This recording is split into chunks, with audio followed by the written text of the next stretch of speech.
The hidden stories behind the shirt's opening. Welcome to Football Chronicles. You've seen the new Premier League kits, but have you actually looked at them? Look a little closer, because hidden inside some of this season's shirts are stories that go far beyond football.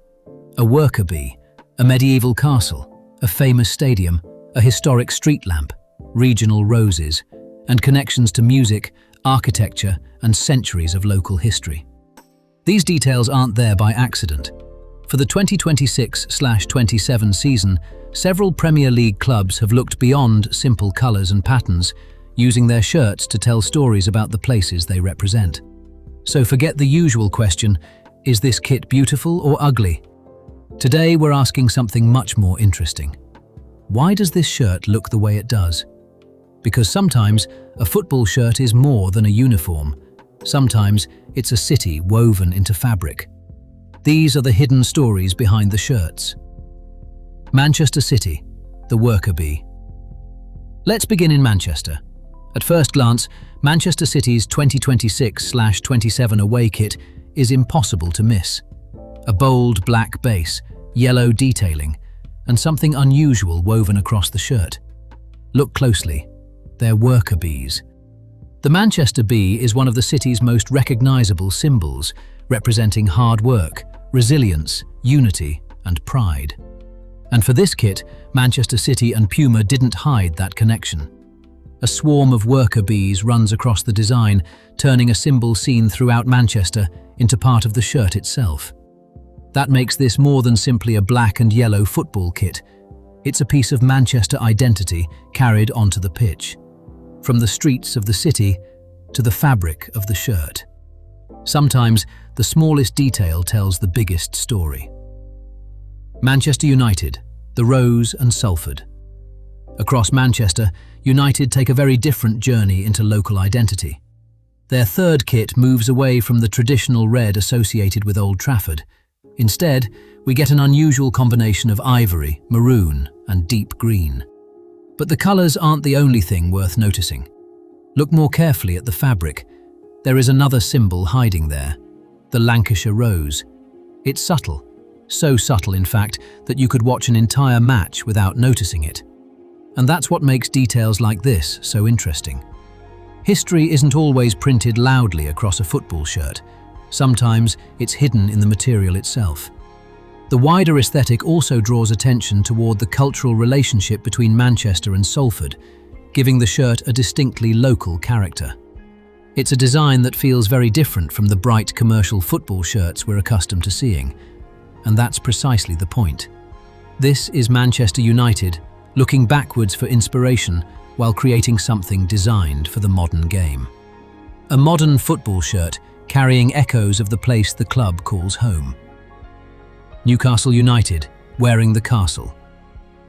Now travel northeast to Newcastle, and here's a question. What does a medieval castle have to do with a modern Premier League football shirt? More than you might think. Look closely at Newcastle United's away kit. Across the shirt is a distinctive geometric pattern. At first glance, it could easily be mistaken for a purely modern graphic. But look at Newcastle Castle. Look at the battlements. Look at those distinctive crenellated shapes. Then return to the shirt. Suddenly, the pattern begins to make sense. The fortress stands at the historic heart of Newcastle, deeply connected to the identity and even the name of the city. And now its architectural character has found its way into the club's modern kit. Architecture becomes textile, stone becomes fabric. Centuries of local history become something Newcastle players can carry onto the pitch.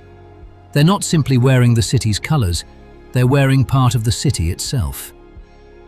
Ipswich Town, Portman Road in the fabric. Ipswich Town take that idea in another direction. This time, the inspiration isn't an ancient castle, it's the club's own home, Portman Road. Look closely at Ipswich's home shirt, and you'll notice a repeating geometric pattern embedded into the fabric. The inspiration connects to the angular lattice framework associated with the floodlight structures at Portman Road. It's an incredibly specific piece of football design, but perhaps that's why it works. Because for supporters, stadiums aren't simply buildings, They're landmarks.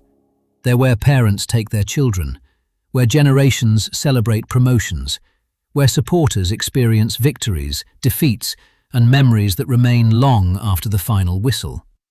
By translating part of Portman Road's visual identity into the shirt, Ipswich bring a little piece of their home onto the pitch. Stadium structure becomes shirt structure. And unless someone tells you where to look, Aston Villa's kit stories take us much further into the past. Villa Park itself is rich with architectural character, particularly around the famous Holt End. Elements of that history have provided designers with visual material. But the most fascinating Villa story goes back to the beginning, 1874. Long before modern stadiums, long before television, long before the Premier League. Aston Villa's origins are connected with a meeting beneath a gas street lamp on Heathfield Road. Today, that story is commemorated by the founding lamp outside Villa Park. For someone unfamiliar with the history, it could simply look like another object outside a football stadium. But once you know the story, its meaning changes. It represents a beginning, a group of people meeting, an idea forming, and a football club being born. More than 150 years later, Aston Villa are still finding ways to carry that origin story into their modern identity.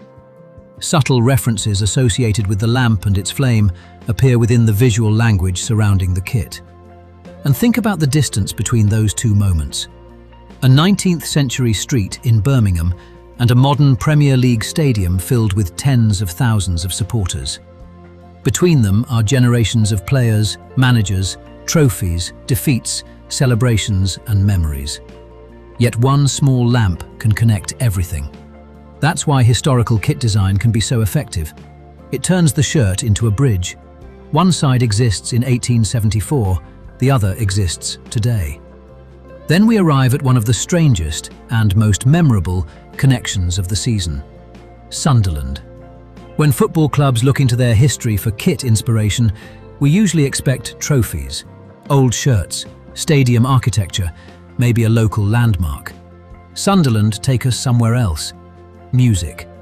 For years, Can't Help Falling in Love has become associated with Sunderland supporter culture, and that creates an unexpected connection to Elvis Presley. The club's pink and black away design reaches into that musical imagery, drawing on the distinctive rock and roll aesthetic associated with Elvis in the 1950s. On paper, that combination sounds almost impossible. English football, Sunderland, Elvis Presley, a pink and black football shirt. But football culture has always absorbed influences from outside the game. Music is particularly powerful. Think about the songs supporters sing. Some were written for football, many weren't. Yet once thousands of people sing a song together inside a stadium, its original context begins to change. It becomes part of the club, part of match day, part of memory. And eventually, in Sunderland's case, that cultural connection can influence what the players wear. That's what makes this story so unusual. It's not really about Elvis, it's about supporters. About how supporters take something from popular culture, make it their own, and weave it into the identity of a football club. This time, quite literally.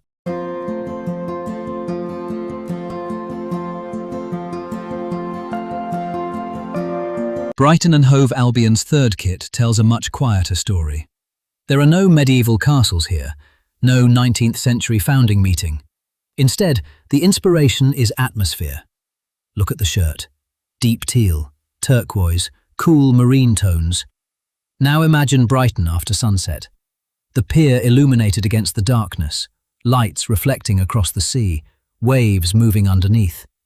The coastline changing as daylight disappears and nightlife begins. Now look at the shirt again. Suddenly those colours begin to feel familiar. They evoke the city, the pier, the water, the nighttime coastline. And that's an interesting way of representing place. Because local identity isn't always a historical date or an architectural symbol. Sometimes it's a feeling, a colour, a particular view that instantly tells you where you are. Brighton's design attempts to capture that atmosphere. Almost as though someone photographed the city after dark, pulled the colours directly from the image, and transferred them onto a football shirt. It's simple, but visually, it's one of the most effective stories. At Leeds United, history becomes much more explicit. The home shirt begins with the club's familiar white base, but yellow and blue details introduce another layer. And behind those details sits an anniversary much older than Leeds United itself. In 1626, King Charles I granted Leeds its town charter. 400 years later, that moment provides an opportunity to connect the football club with the civic history of the city it represents. Think about that timeline: 4 centuries. Generations before professional football existed, before stadiums, before leagues, before anyone could imagine the Premier League. The city already had its own developing identity, and now that history can appear within the visual language of a modern football shirt. But Leeds go further. Another design brings forward one of Yorkshire's most recognisable regional symbols, the Yorkshire Rose. Woven across the fabric, the floral detailing gives the shirt an almost decorative quality. But beneath the design is something very simple: pride in place. Because football supporters rarely support only 11 players. They support something larger: a neighbourhood, a city, a region, family traditions, generations. Leeds United carry the name of the city everywhere they play, and the Yorkshire Rose expands that identity outward to the region surrounding it. That's why a flower can carry so much meaning. To someone else, it's a pattern. To a supporter, it's home. And finally, Nottingham Forest remind us that sometimes the story is already sitting inside the club's name. Forest. It's almost impossible to hear Nottingham Forest without immediately imagining trees and landscape. Nature is embedded into the identity. It's in the name. It's in the famous tree crest. And it remains a powerful visual connection between the football club and the place it represents. That gives designers an obvious but effective source of inspiration: natural textures, leaves, landscape, patterns that feel organic rather than architectural. Compared with Newcastle's castle or Villa's founding lamp, this connection may seem straightforward, but straightforward doesn't mean meaningless. Sometimes the simplest visual language is the strongest. A club doesn't always need to invent a new story. Sometimes it only needs to understand the identity it already has. And when natural forms appear within the shirt, they reinforce something supporters have recognized for generations: name, crest, place, identity, all connected. And now, look at these kits again. At first glance, they're simply football shirts: polyester, sponsors, manufacturer logos, club crests, colours designed to look distinctive under Premier League floodlights. But once you know where to look, something else appears. A worker bee carrying Manchester's civic identity, a Lancashire rose hidden quietly inside United's fabric, medieval stonework transformed into Newcastle geometry, the structures of Portman Road travelling with Ipswich, a street lamp connecting modern Aston Villa with 1874, a football song creating an unexpected bridge between Sunderland and music history, Brighton's coastline captured after dark, 4 centuries of Leeds' civic identity, and the natural imagery associated with Nottingham Forest. These details remind us of something important about football. Players come and go, managers change, sponsors change, manufacturers change, even stadiums can change. But football clubs remain connected to places, cities, neighbourhoods, communities, families, and generations of supporters. Perhaps that's why these tiny design choices matter. Because a great football shirt doesn't simply tell you which team a player represents. Sometimes, it tells you where that team comes from. So when the players walk out of the tunnel this Premier League season, take another look. Don't only look at the badge. Don't only look at the sponsor. Look at the pattern. Look at the colours. Look at the smallest details. Because hidden inside them might be a castle, a rose, a stadium, a song, a city, or hundreds of years of history. And suddenly, you're not just looking at a football shirt. You're looking at a story someone can wear. So which Premier League kit has the best story this season? And is there a hidden detail in your club's kit that we missed? Tell us in the comments. If you enjoy discovering the stories behind football, not just the headlines, subscribe to Football Chronicles. More Premier League stories are coming, and the season is only beginning.